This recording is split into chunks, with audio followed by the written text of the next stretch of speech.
What happens when a nation's soldiers go to battle not against humans, but against birds?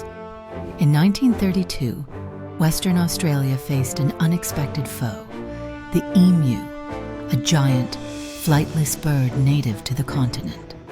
After World War I, thousands of veterans were granted farmland in Western Australia as part of a resettlement scheme. As these new farms flourished, over 20,000 emus, attracted by the abundant crops and water sources, descended on the fields in search of food.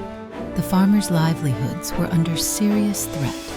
Desperate for a solution, they turned to the military for help. Armed with Lewis machine guns and ammunition, soldiers were deployed to curb the emu population and protect the crops. What followed was a bizarre and chaotic campaign.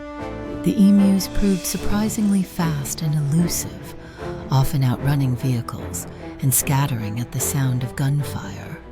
In one notorious encounter, soldiers fired 2,500 rounds, but managed to kill fewer than 1,000 birds.